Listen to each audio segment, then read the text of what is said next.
नमस्कार। प्रधानमंत्री आवास योजना ग्रामीण 1 अप्रैल 2016 को प्रधानमंत्री नरेंद्र मोदी द्वारा शुरू की गई थी और इसके पहले ये प्रधानमंत्री आवास योजना इंदिरा आवास योजना के नाम से जाना जाता था। प्रधानमंत्री आवास योजना ग्रामीण के तहत सरकार बिजली आपूर्ति और स्वच्छता जैसी सभी बुनियादी सुविधाओं वाले पक्के घरों के निर्माण के लिए आर्थिक सहायता प्रदान करती है। वे सभी परिवार जिनके पास घर नहीं है या वर्तमान में भारत के ग्रामीण क्षेत्रों में कच्चे घरों में रह रहे हैं, वे इसके लिए आवेदन कर सकते हैं। प्रधानमंत्री आवास योजना ग्रामीण यह दिल्ली और चंडीगढ़ में मान्य नहीं है, इसके अलावा पूरे भारत के ग्रामीण क्षेत्रों में लागू होती है। भारत में सार्वजनिक आवास कार्यक्रम यानी कि हाउसिंग फॉर ऑल यानी कि पब्लिक हाउसिंग प्रोग्राम को आज़ादी के तुरंत बाद शरणार्थियों के पुनर्वास के लिए लागू किया गया था और उसके बाद इसे 1985 यानी 1985 में हमारे पूर्व प्रधानमंत्री राजीव गांधी द्वारा पूरे भारत में ग्रामीण क्षेत्रों में रहने वाले गरीबी रेखा से नीचे की आबादी के लिए घर बनाने के उद्देश्य से शुरू किया गया। इंदिरा आवास योजना कार्यक्रम की कमियों को दूर करने और 2022 तक सभी के लिए आवास प्रदान करने के सरकार के लक्ष्य को पूरा करने के लिए इंदिरा आवास योजना को फिर से प्रधानमंत्री आवास योजना के रूप में 2016 अप्रैल से लागू किया गया। मगर इस उद्देश्य की पूर्ति जो है वो भ्रष्ट नेता और अफसर के कारण सही ढंग से नहीं हो पाता है।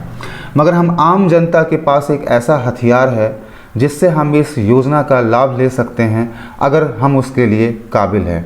इस वीडियो में आप बेहतरीन तरीके से हिंदी में एक सूचना का अधिकार अधिनियम 2005 के तहत आवेदन लिखना सीखेंगे, जिससे आपको आपका जो घर है प्रधानमंत्री आवास योजना के तहत उसे मिलने में काफ़ी आसानी होगी।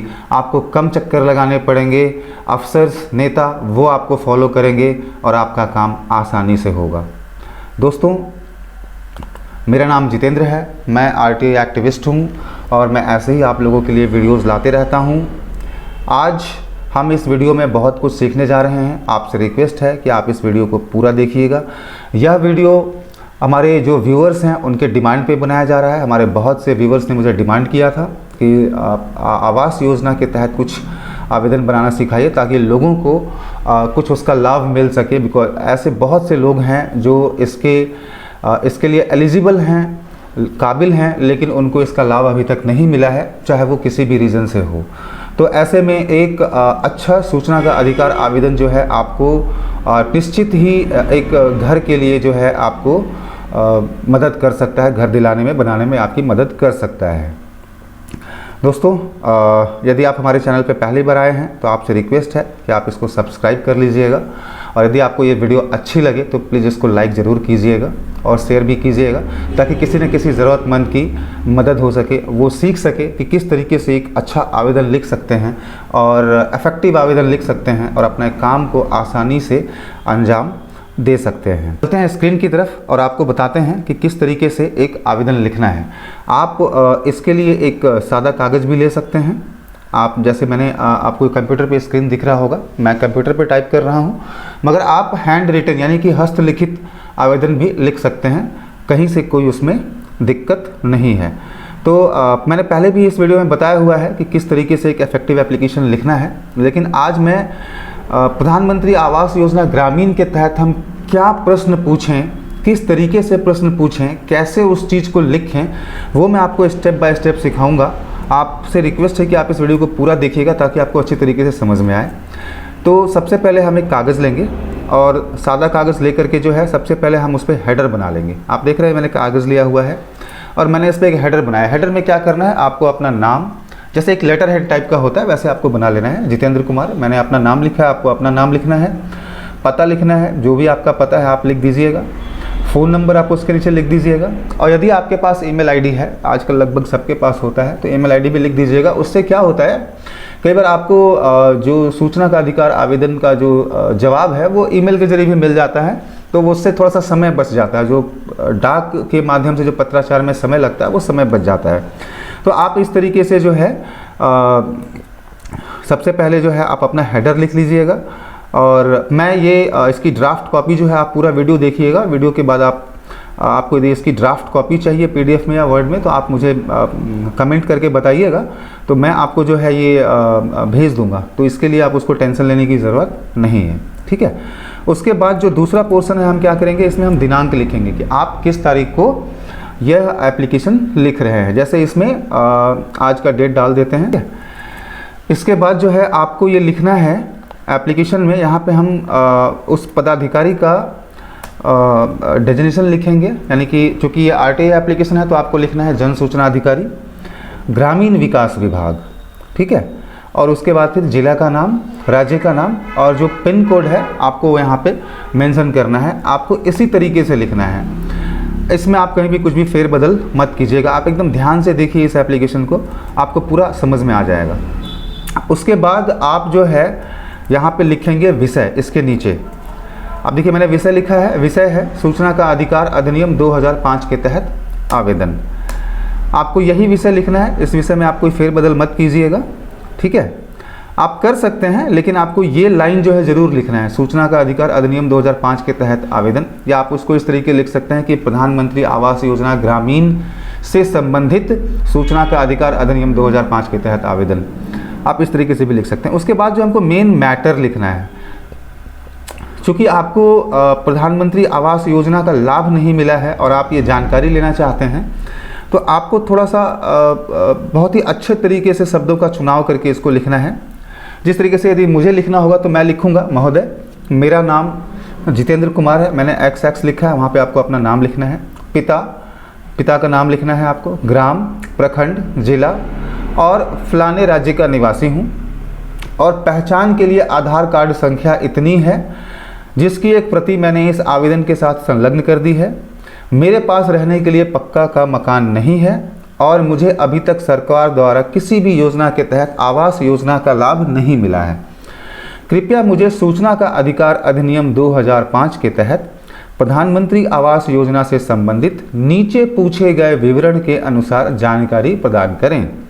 अब आप इन विवरणों को बहुत ही ध्यान से देखिएगा, आपको तभी समझ में आएगा। आप प्रश्नों का फेरबदल जो है वो थोड़ा बहुत कर सकते हैं अपनी रिक्वायरमेंट के हिसाब से। मैंने यहाँ पे कुछ प्रश्न यहाँ लिखे हैं जो आपके लिए मददगार साबित होगा, और आप चाहें तो ये प्रश्न भी पूछ सकते हैं। तो पहला प्रश्न है कि सरकार के रिकॉर्ड के अनुसार क्या मैं प्रधानमंत्री आवास योजना का हकदार हूँ? यदि नहीं तो क्यों? सरकार के नियमानुसार प्रधानमंत्री आवास योजना का हकदार कौन कौन है? इसके क्या मापदंड हैं? इस योजना से संबंधित सभी शासनादेशों, निर्देशों, नियमों की प्रमाणित छाया प्रति उपलब्ध कराएं।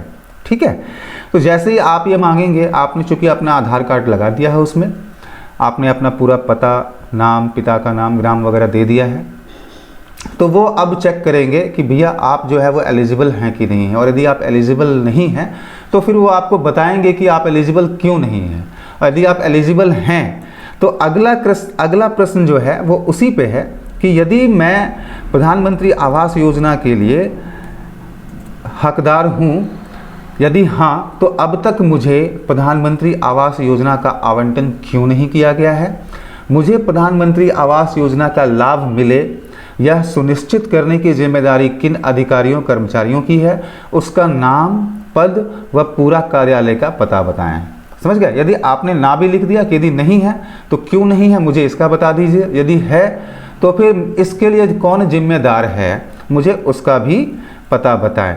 और उसके बाद जो है आपको क्या करना है, आपको जो अगला पॉइंट लिखना है वो ये लिखना है कि मेरे ज़िले के पंचायत, यानी कि जो भी पंचायत का नाम है आपका, आप वहाँ पे ये दे दीजिएगा। में वर्ष स्पेसिफिक हमेशा रहिएगा, आप कभी ओपन मत रहिएगा, हमेशा स्पेसिफिक। 2017 से 2022, आपको यदि 1 साल का चाहिए तो आप 1 साल कर दीजिए, 2 साल चाहिए तो 2 साल कर दीजिए, 3 साल चाहिए तो 3 साल कर दीजिए।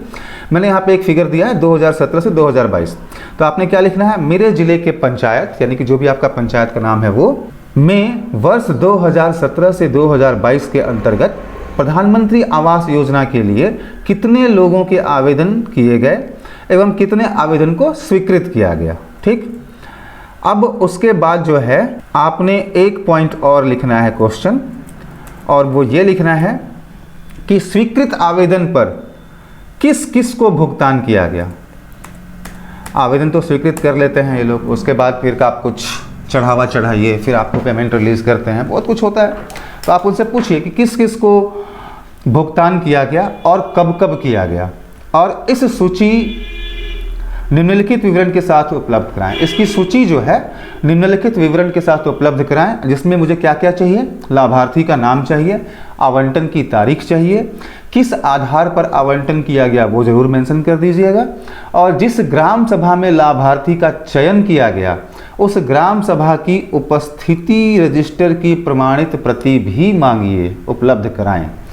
तो जब ये 4 क्वेश्चन आप प्रश्न लिखेंगे, आपका जो अधिकार है आम आदमी का हथियार सूचना का अधिकार, आप जब इसका इस्तेमाल करके ये 4 प्रश्न पूछेंगे तो सच मानिए दोस्त, जो आवास सहायक है और जो भी कर्मचारी इससे संबंधित हैं उनके पैरों तले ज़मीन निकलेगी।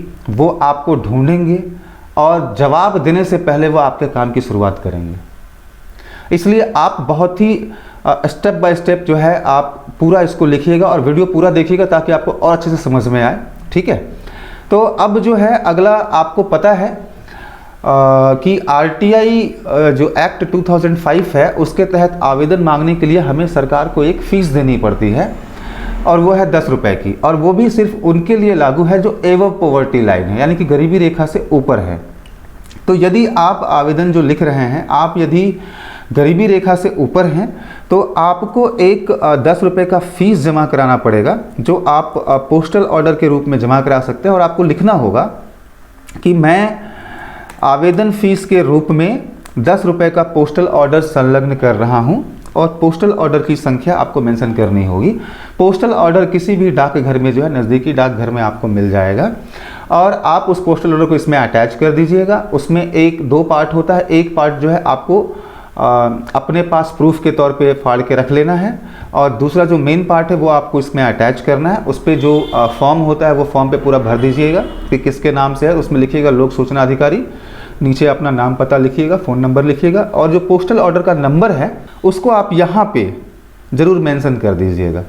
लेकिन अगर आप बीपीएल कैटेगरी से बिलोंग करते हैं, यानी कि आप गरीबी रेखा से नीचे के परिवार के सदस्य हैं, तो आपको यह लिखना है कि आवेदक बीपीएल कार्डधारी है और इसलिए सभी देय शुल्क से मुक्त है, और आपको अपना बीपीएल कार्ड संख्या जो है वो आप यहाँ पे लिखिएगा। ये जो ब्लैंक स्पेस है आपको यहाँ पे लिखना है, और बीपीएल कार्ड की एक फ़ोटोकॉपी जो है आपको इस आवेदन के साथ जो है एनक्लोज करना है, अटैच कर देना है, ठीक है। उसके बाद फिर कुछ सूचना जो है वो आप कुछ इन्फॉर्मेशन आप उनको दे दीजिए जो बहुत ही महत्वपूर्ण है। इससे थोड़ा सा आपका काम जो है वो फास्ट हो जाएगा। कुछ सूचनाएं हैं, एक्ट है, मैं आपको बता देता हूं। जैसे मैंने लिखा है, सबसे पहला सूचना जो मैं उनको दूंगा इन्फॉर्मेशन, कि यदि मांगी गई सूचना आपके कार्यालय से संबंधित नहीं है तो सूचना का अधिकार अधिनियम 2005 का संज्ञान लेते हुए मेरा जो एप्लीकेशन है, मेरा जो आवेदन है वो संबंधित लोक सूचना अधिकारी को 5 दिनों के अंदर ट्रांसफ़र करें और उसकी एक कॉपी मुझे भी भेजें। अब मैं आपको बताता हूँ कि ये है क्या। आप हो सकता है कि आपने गलती से किसी अलग डिपार्टमेंट में जो है यह एप्लीकेशन भेज दिया। घबराने की कोई ज़रूरत नहीं है, 5, 7, 10 दिनों का डिफरेंस आ सकता है जवाब देने में। लेकिन अब चूंकि आपने भेज दिया है और आपने सरकार को उसके लिए फ़ीस भी दी है, या आप उस देय शुल्क से मुक्त हैं, तो आपने बीपीएल कार्ड की फ़ोटोकॉपी लगाई है, तो अब यह जिम्मेदारी जो है उस जन सूचना अधिकारी की है कि वो उसको सही डिपार्टमेंट तक ट्रांसफ़र करे और उस ट्रांसफ़र लेटर की एक कॉपी आपको भी भेजे और सूचित करे कि सर मैंने आपका आवेदन जो है वो सही जगह पे पहुंचा दिया है और जवाब आपको वहां से मिलेगा। तो ये पॉइंट आप ज़रूर लिखिएगा। उसके बाद जो अगला पॉइंट है आप उसमें लिखिए कि सूचना का अधिकार अधिनियम के तहत सूचना उपलब्ध कराते समय आप मुझे प्रथम अपीलीय अधिकारी का पद, नाम व पता जरूर बताइएगा। इसलिए क्योंकि कई बार क्या होता है कि जवाब जो है वो अधूरा आता है, या आता ही नहीं है, या गुमराह करने वाला आता है, या गलत जवाब आता है। तो ऐसी स्थिति में मैं एस्केलेट करूंगा, यानी कि मैं ऊपर के अधिकारी तक अपनी बात रखूंगा। तो ये आरटीआई एक्ट की धारा सब सेक्शन 8 उसका सब सेक्शन 3 और सेक्शन 7 सब सेक्शन 3 और सब सेक्शन 2 के अनुसार आपको ये डिटेल्स देना है। आप ज़रूर दीजिएगा, आप इसको भूलिएगा नहीं। तो आपने ये पॉइंट भी लिख दिया। उसके बाद आपने क्या करना है, अगला पॉइंट आपको एक और लिखना है कि सूचना का अधिकार अधिनियम 2005 की धारा 7(9) के अनुसार मैं आपसे अनुरोध करता हूं कि जिस रूप में मैं आपसे इन्फॉर्मेशन मांग रहा हूं, आप मुझे उसी रूप में इन्फॉर्मेशन दीजिएगा। इसका क्या मतलब हुआ? इसका मतलब ये हुआ कि अब मैंने आपसे यदि फ़ोटोकॉपी मांगी है तो मुझे फ़ोटोकॉपी में दिया जाए, यदि मैंने आपसे डिस्क में मांगा है, सीडी जो होती है, तो उसमें दिया जाए, यदि मैंने आपसे ईमेल पे मांगा है तो ईमेल पे दिया जाए। तो हम लोग पत्र लिख रहे हैं तो जनरली फ़ोटोकॉपी ही आता है, मगर आप इनसे ईमेल के थ्रू या डिस्क के थ्रू भी डाटा मांग सकते हैं।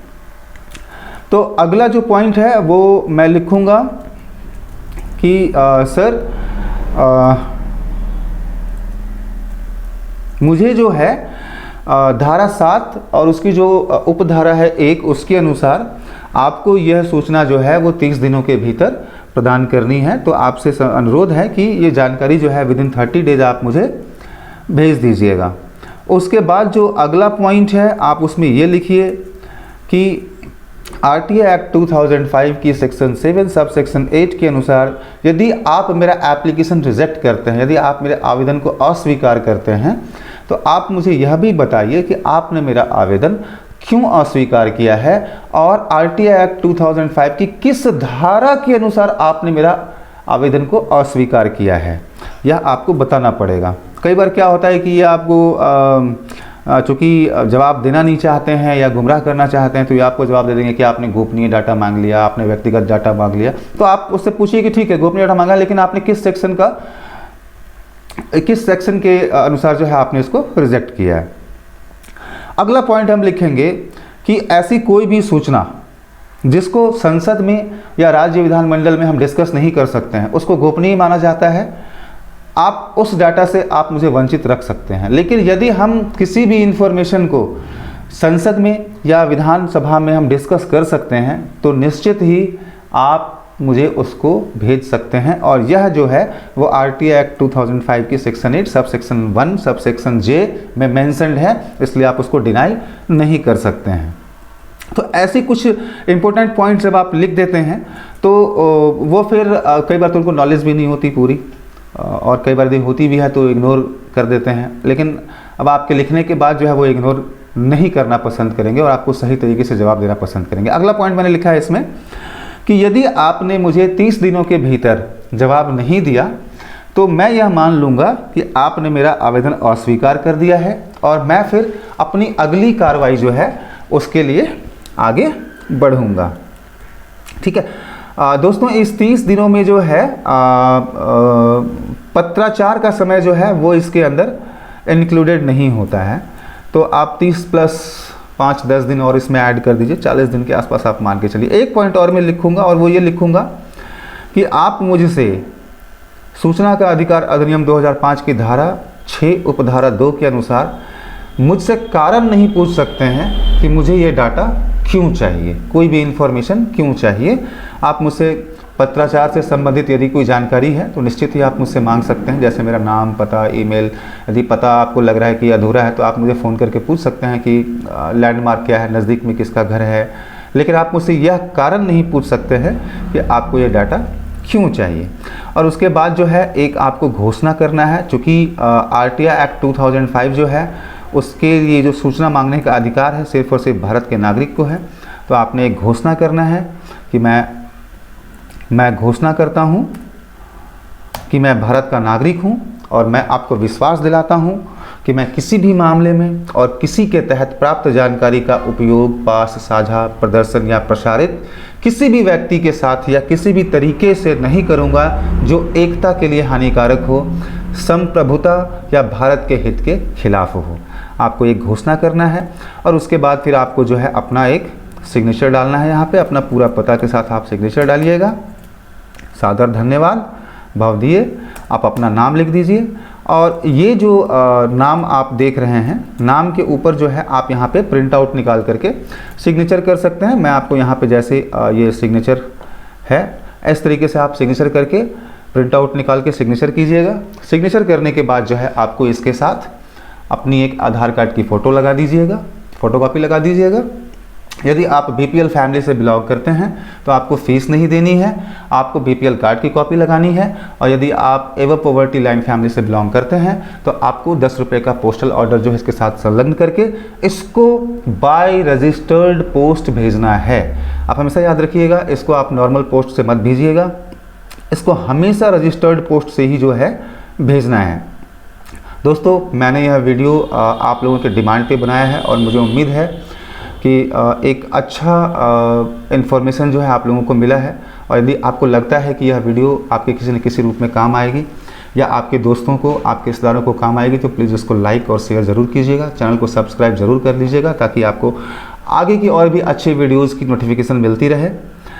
वीडियो पूरा देखने के लिए आपका धन्यवाद। आपका एक लाइक हमारे मनोबल को बढ़ाता है, तो आप ज़रूर इसको कीजिएगा। और हमें यह भी बताइए, आप मुझे यह भी बताइएगा कमेंट करके कि आपको अगला वीडियो किस पे चाहिए। यदि आपको कोई परेशानी हो रही है, आपको गांव में, पंचायत में किसी भी तरीके का कोई दिक्कत है, तो आप आरटीआई जो है वो किस सब्जेक्ट पर लगाना चाहते हैं और आप नहीं लगा पा रहे हैं, मैं पूरी कोशिश करूंगा कि मैं उस पर वीडियो बनाऊं। आप मुझसे कमेंट, हमारे इस वीडियो के नीचे कमेंट करके भी संपर्क कर सकते हैं। आप मुझे rtiactivist.jitendra@gmail.com पे मेल भी कर सकते हैं। मैंने और भी वीडियोज़ की लिंक जो है वो आई बटन ऊपर पे डाल दिया है। आप मुझे फेसबुक, ट्विटर और इंस्टाग्राम पे भी फॉलो कर सकते हैं, उसके लिंक्स स्क्रीन पे चल रहे हैं अभी।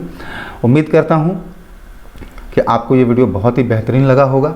मिलते हैं अगले वीडियो पर कुछ नए टॉपिक पर, आप लोगों के ही डिमांड पर। नमस्कार, मेरा नाम जितेंद्र और मैं आप लोगों के लिए ये वीडियो बनाया जनहित में। धन्यवाद।